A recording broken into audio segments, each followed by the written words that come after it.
presidente da Caixa, Carlos Vieira, descerram a placa alusiva à inauguração do empreendimento Junção.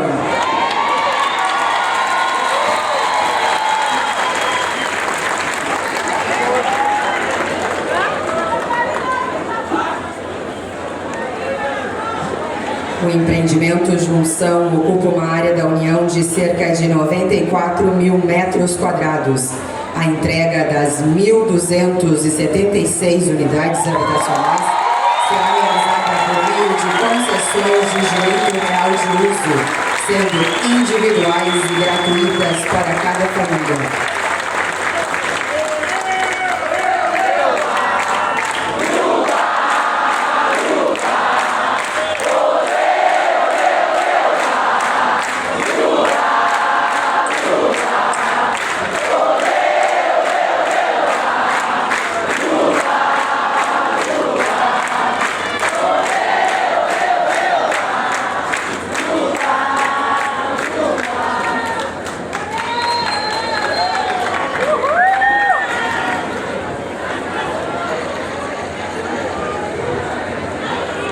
Neste momento, o presidente da República, Luiz Inácio Lula da Silva, entrega as chaves das unidades habitacionais do empreendimento Junção às novas moradoras e novos moradores. Cândida Gabriele da Vara e Miguel da Vara Pisani, Janaína Ávila da Silva e Lisângela Brum.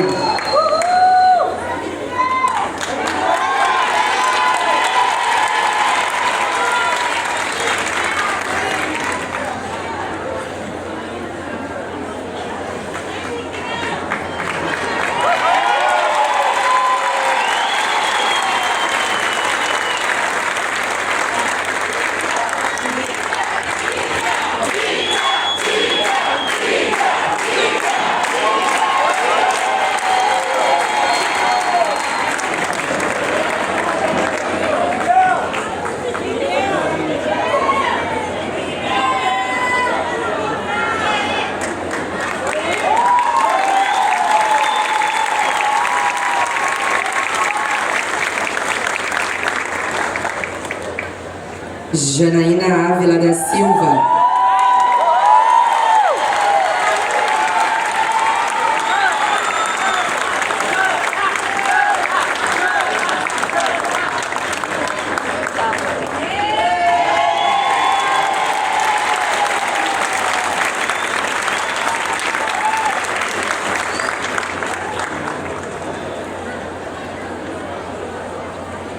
Lisângela Brum.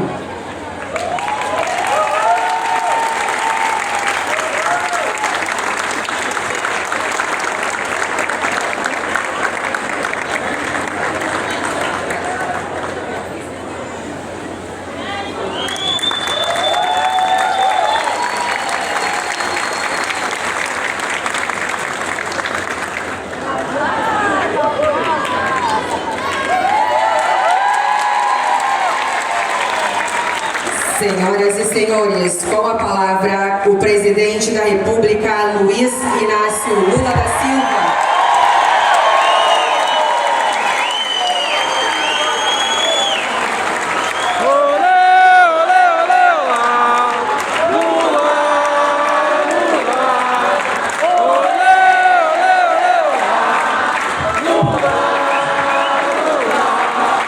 Queridas companheiras e queridos companheiros do estado do Rio Grande do Sul e da cidade de Rio Grande, eu confesso a vocês que cada vez que participo de uma solenidade entregando uma casa, a minha vida passa pela minha cabeça com muita rapidez, porque eu tenho noção, porque já vivi o que é morar num lugar que não tem banheiro, morar num lugar que não tem chuveiro, morar num lugar que não tem água encanada para você lavar qualquer coisa numa pia ou num tanque. E também vivi até os 9 anos de idade usando como banheiro mato. Então eu tenho noção a exata noção do que significa uma casa própria para as pessoas mais humildes desse país. Aquelas pessoas que nascem sem saber se vão ter uma casa própria. Aquelas pessoas que todo ano têm que trocar de casa porque o aluguel vence, o dono da casa quer a casa, e as crianças não conseguem sequer fazer amigos na vila que mora, porque estão trocando de casa e muitas vezes trocando até de escola. Então a construção de casa, como nós resolvemos fazer do Minha Casa Minha Vida, é mais do que entregar uma casa, como disse a nossa prefeita também. É a gente deixar ao povo brasileiro um legado de respeito, um legado de dignidade, que está escrito na nossa Constituição, mas que quase ninguém tem a coragem de ler a Constituição para dizer aquilo que o povo tem direito nela. Só se usa a Constituição para dizer aquilo que o povo não tem direito. E eu quero começar parabenizando as entidades que fizeram essa casa, porque não é apenas uma casa feita pelas entidades.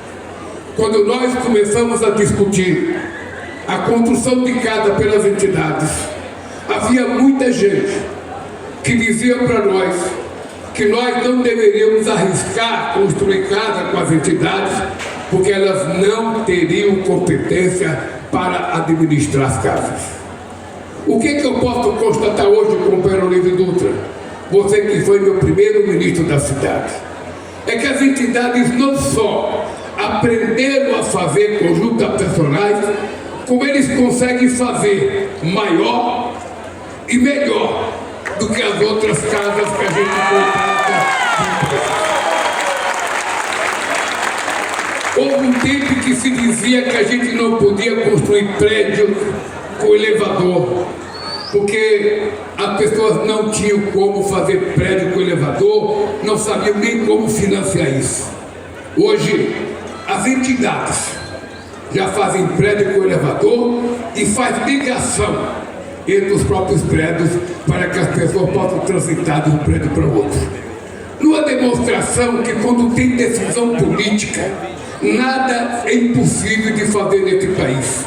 Basta que quem governa a cidade, o Estado ou a nação tenha um compromisso de olhar para aquelas pessoas que não podem visitar um gabinete, para aquelas pessoas que não podem ir na prefeitura, para aquelas pessoas que não podem ir no governo do Estado e muito menos em Brasília fazer pressão. Quando a gente governa, a gente cuida. E quando a gente cuida, a gente escolhe quem são as pessoas que precisam de cuidado. Os ricos precisam ser tratados com respeito, mas as políticas públicas têm que ser voltadas para o povo trabalhador deste país, para é para isso que serve o Estado brasileiro, é para isso que serve o mandato na prefeitura e é para isso que serve o mandato no governo do Estado. Tem muita gente que fala muito, mas quando você vai olhar o resultado do trabalho, você percebe que foram muitas palavras e nenhuma pá de cimento, nenhum livro e nada aconteceu para o povo. E esse conjunto aqui é uma lição. É uma lição, gente. Não pense que as coisas vêm de graça, não. Qual é a lição? Eu fui ao Rio de Janeiro há muito tempo atrás, quando nós começamos o Minha Casa Minha Vida, ainda em 2010, visitar e inaugurar um conjunto habitacional. E eu descobri que não tinha uma varandinha. Uma varandinha. Eu não queria duas, não queria uma varanda de 30 metros quadrados, não queria nada, eu queria uma varandinha. Eu peço desculpa para vocês, eu apelidei da varanda do pum. Parece um palavrão, mas o pum todo mundo sabe o que é. Todo mundo sabe o que é. E eu achava uma falta de respeito. Uma casa, uma sala com 3 metros quadrados, está toda a família reunida. Alguém poderia não estar bem e sair um pouquinho para fora e não ficar obrigando os outros a cheirar os gases que nós não pedimos para a pessoa soltar. Então eu criei a varanda do PUM. E quando eu chego aqui, vocês fizeram uma revolução. Além da varandinha do PUM, vocês fizeram uma churrasqueira. Essa foi uma coisa extraordinária.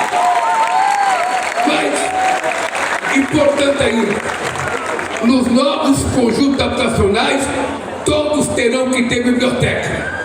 Todos. E é um jeito da gente fazer com que os nossos filhos larguem um pouco o celular, larguem um pouco os games e se dediquem um pouco à literatura, a ter acesso a outra cultura, a conhecer um pouco mais da verdade desse país.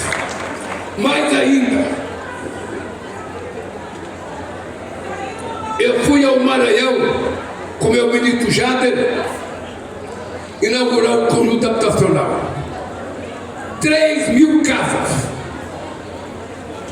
a quilômetros e quilômetros do centro da cidade, com uma dificuldade de transporte, e que não tinha delegacia, e que não tinha nenhum aparato de segurança do poder público para criar aquelas crianças.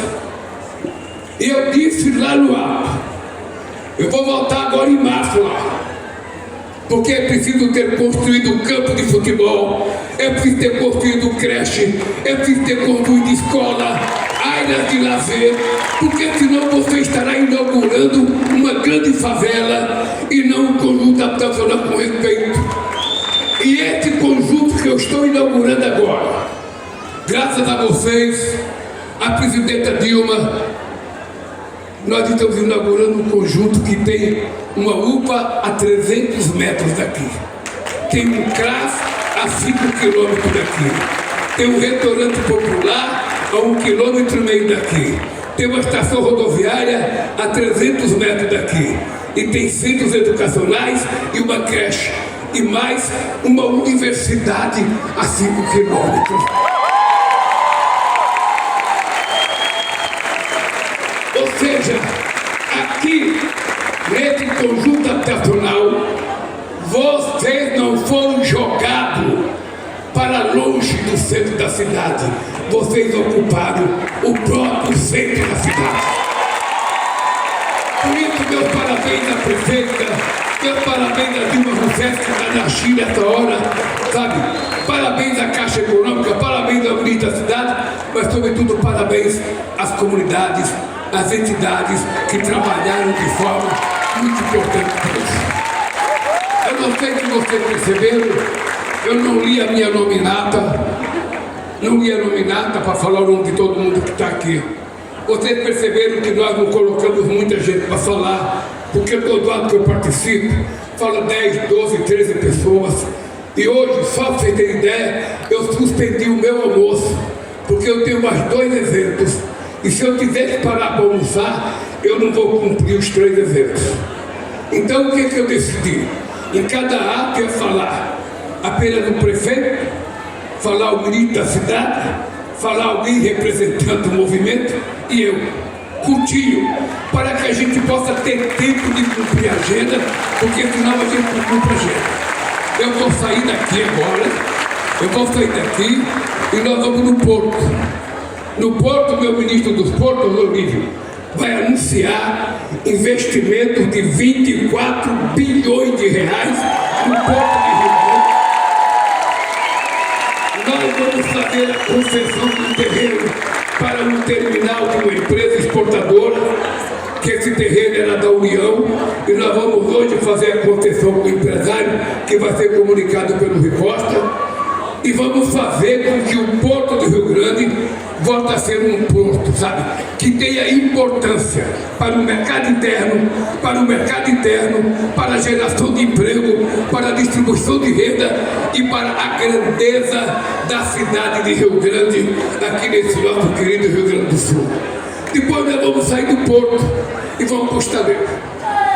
No estaleiro nós vamos anunciar a retomada da construção de navios pela Petrobras para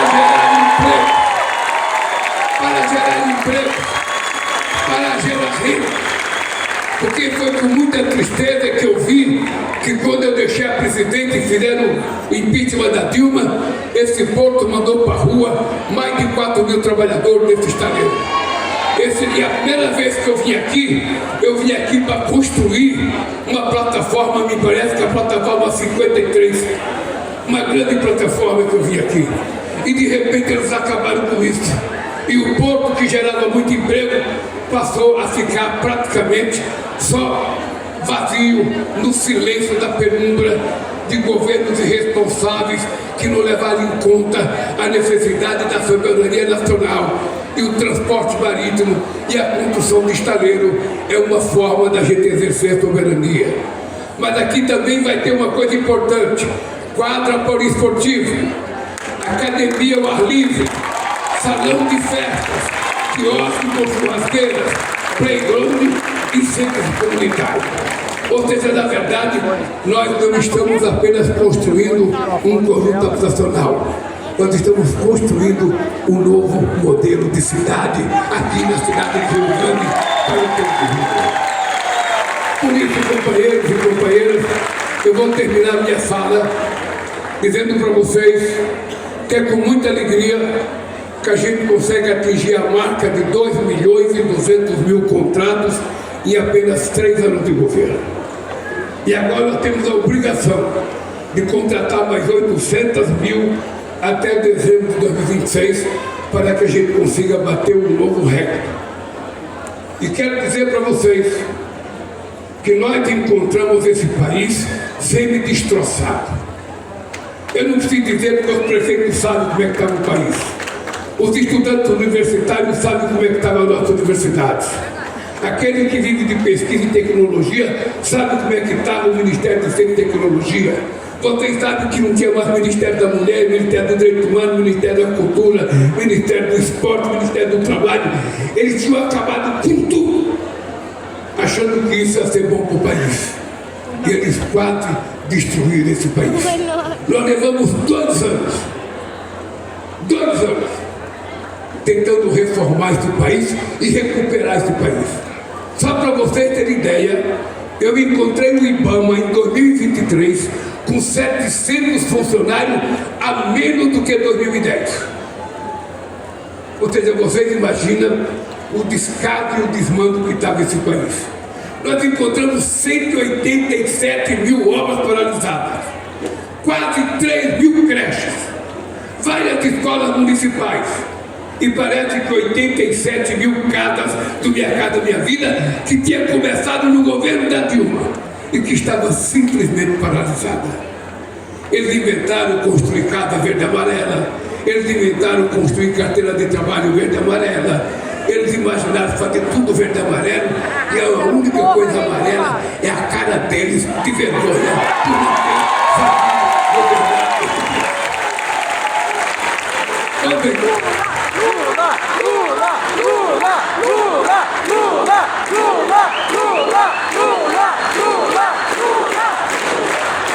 Queria dizer aos nossos deputados e deputadas, aos nossos prefeitos e aos nossos companheiros, depois de 2 anos de reconstrução, a gente começou a preparar a terra e a plantar. Passamos o ano inteiro de 2025 recuperando esse país, plantando as coisas, cuidando da terra, colocando fertilizantes, e agora nós vamos começar a colheita. E aí é que eu quero o apoio de vocês. Primeiro, nós precisamos transformar o ano de 2026 no ano da comparação. O ano da comparação. Vamos pegar a data que foi feito o impeachment da Dilma em 2016. Vamos pegar o governo Temer e o governo Bolsonaro. E vamos fazer uma comparação. O que nós fizemos em 3 anos com o que eles fizeram em 7 anos. E vamos fazer uma comparação na educação. Vamos fazer uma comparação na saúde. Vamos fazer uma comparação, sabe, nas rodovias. Vamos fazer uma comparação nas casas. Vamos fazer uma comparação da concessão de título para as pessoas, vamos fazer a comparação nas terras indígenas, vamos fazer uma comparação nas terras quilombolas, vamos fazer uma comparação no ProUni, nós vamos comparar cada coisa que nós fizemos em 3 anos comparado com deles. Por que nós precisamos fazer isso? Porque é preciso acabar com a era da mentira nesse país.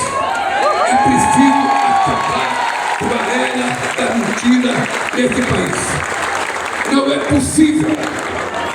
é possível esse país estar subordinado à leviandade da mentira, de pessoas que não têm respeito a crianças, de pessoas que não têm respeito a mulheres, de pessoas que não têm respeito às pessoas idosas e acham que pode ficar mentindo 24 horas por dia na internet, passando mentira para as pessoas.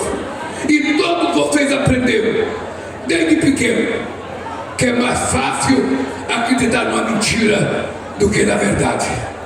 Porque a verdade você tem que explicar, a mentira você só tem que falar. E tem muita mentira. Esse dia eu fui prova disso. Eu fiz o encontro da Casa da Moeda e fiz um discurso. Eles agora estão olhando o que eu estou falando.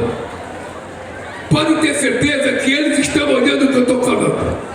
Eles querem pegar uma palavra ou 2 palavras minhas, de vocês que falaram aqui, da nossa prefeita, do nosso ministro, uma palavra, para que eles possam distorcer e mandar para o mundo na internet. E nós não temos que aceitar esse tipo de coisa. Nós temos que começar a divulgar a verdade, para que a gente possa convencer aquelas pessoas que passam o dia inteiro com o dedo no celular, porque agora tem a curva do dedo no celular o dia inteiro. Pessoas bem intencionadas, pessoas que querem saber de notícia, mas às vezes ela não sabe distinguir o que é a verdade da mentira. Não sabe distinguir. E nós é que temos que ensinar. Nós é que temos que falar. Quando a gente vê uma mentira, a gente não pode deixar ela passar desapercebida. É preciso a gente saber que tem outras pessoas acompanhando e que se a gente não falar nada, as pessoas vão acreditar naquilo. E é por isso que eu quero fazer essa comparação. Depois de fazer a comparação, o povo vai decidir o que ele quer desse país.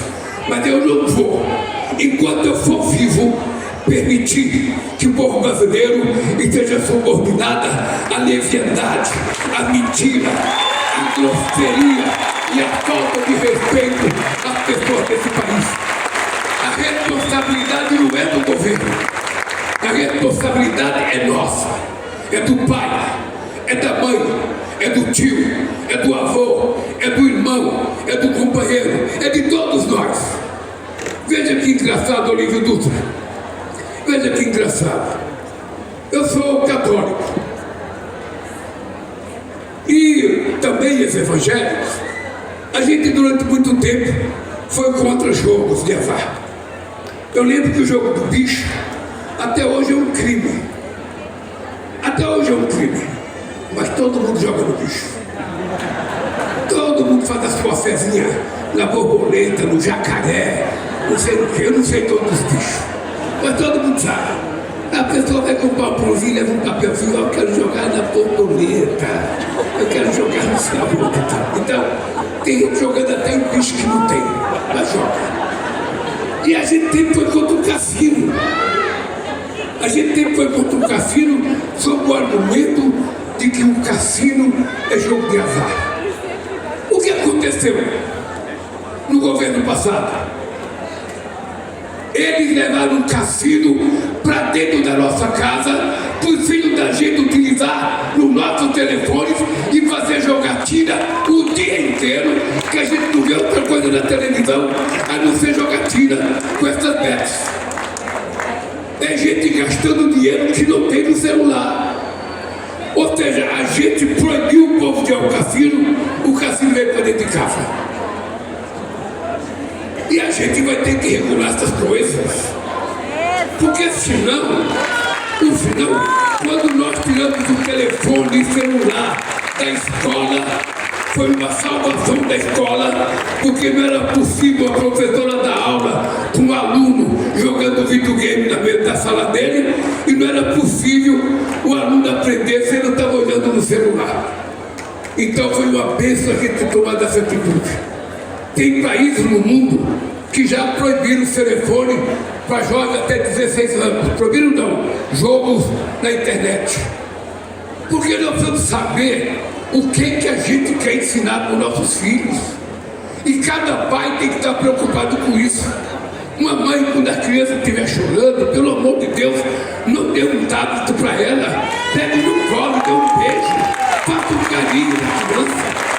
Porque senão a gente não vai criar um ser humano com sentimento. A gente não vai criar um ser humano com o espírito de solidariedade. A gente está criando um algoritmo. Um algoritmo, um número, que fica sabendo tudo que a gente quer, tudo que vocês pensam. Se vocês quiserem testar, sabe, converse com qualquer um falando o que você quer. E depois pega o seu celular e veja quantas propagandas daquilo que você falou aparecem no celular. E nós estamos virando isso. Nós estamos virando isso. Muitos de nós, Olívio Dutra, espero que não seja o seu caso. Espero que não seja o seu caso. Muitos de nós deita na cama, ao invés de ficar conversando com a companheira, ou com quem estiver junto com ele na cama, fica com o dedo no celular. Procurando o quê? Eu não quero saber se alguém morreu à meia-noite. Eu não quero saber se vai ter notícia contra mim à meia-noite. Eu não vou poder fazer nada. Você então precisa desligar. Sabe? Faça um cafuné na sua companheira. Ela faça um cafuné em você. Vamos voltar a ser ser humano. Vamos voltar a viver feliz, tirar esse ódio de perto de nós. E voltar a chamar as pessoas de companheiro. Falar bom dia, boa tarde, como tá? Tiver uma pessoa doente no nosso bloco, vamos visitar para ver se precisa de alguma coisa. Nós estamos ficando muito individualista. Muito individualista. O nosso amigo é o celular.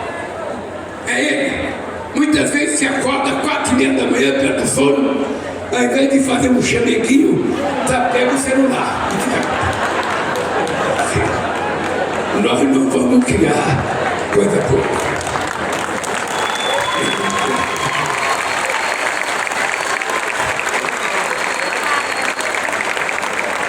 Gente, vocês já perceberam? Eu estou falando isso, mas todo deputado é viciado nisso. Eu estava esperando ver se tinha alguém com celular, que eu ia comer um fígado aqui. É porque às vezes você está falando, na minha sala é proibido entrar com o celular. Meu gabinete não está aqui. Mas às vezes você está falando e você fica olhando, as pessoas não estão na reunião. Você veja uma coisa, vocês já perceberam que o presidente Trump quer governar o mundo pelo Twitter? Fantástico! Todo dia ele fala uma coisa e todo dia o mundo fala aí da coisa que ele falou. Todo dia você acha que é possível, gente? É possível eu tratar do povo com respeito se eu não olhar na cara de vocês? Se eu achar que vocês são um objeto e não um ser humano? Eu fui entregar a casa para essa mulher aqui, vou visitar a casa dela. Para essa companheira que eu esqueci o nome dela. Elísia, ela tem 2 filhos, é mãe solo, morava com a mãe, ganhou a casinha dela. Ela ficou muito emocionada, chorou, a mãe chorou porque também vai se livrar dela, né, mãe? Porque tem uma hora que o filho precisa ficar com os pais, mas tem uma hora que ele tem que se virar e se bancar e se cuidar. Aí eu fui ver ela chorando, eu comecei a pensar. Ela mora numa casa de 43 metros, 48 metros. Tem muita gente que fala que a casa é pequena. Deixa eu contar uma coisa para vocês, gente. O Olívio Dutra conheceu. Em 1975, eu comprei a minha primeira casinha do Minha Casa Minha Vida. O Olívio conheceu a minha mulher, a Marisa. Olívio conheceu meus 3 filhos, conheceu minhas cachorras e conheceu minha sogra, a Noninha. Porque às vezes o Olívio ia para São Paulo, chegava às 10 horas da noite, eu levava ele para casa e ainda a Marisa levantava para fazer macarrão maniolha para ele. Toda vez que ele dormia em casa. A minha casa tinha 33 metros quadrados.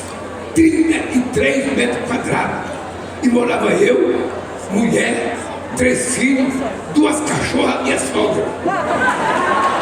E eu era feliz, pô. Eu era feliz porque era o meu ninho. Era o meu ninho, era a primeira coisa que eu pude comprar na vida. Então eu sei o que vocês estão sentindo. Eu tenho o significado disso. Daqui a 10 anos você pode estar reclamando, pô, poder ter me dado uma casa maior. E aí, se o país tiver mais rico, a gente vai poder ter uma casa maior. Mas o que nós estamos fazendo nesse país nunca foi feito. Sabe por quê? Porque a classe trabalhadora nunca tinha eleito o operário para ser presidente da República desse país. Nunca foi.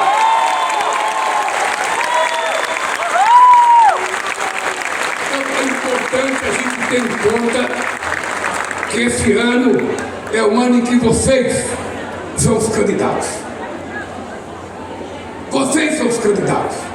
Para deputado estadual, para deputado federal, para senador, para governador, vocês são os candidatos. Então, na hora de vocês se comportarem esse ano, se comportem pelo país que vocês querem construir no futuro. Ou o país da mentira, ou o país da leviandade, ou o país da fake news, ou o país da verdade, ou um ser humano, homem e mulher, idosos e crianças, são tratados com respeito, porque nós precisamos recuperar o humanismo. Um abraço, companheiras, um abraço, companheiros, e até o dia, se Deus quiser.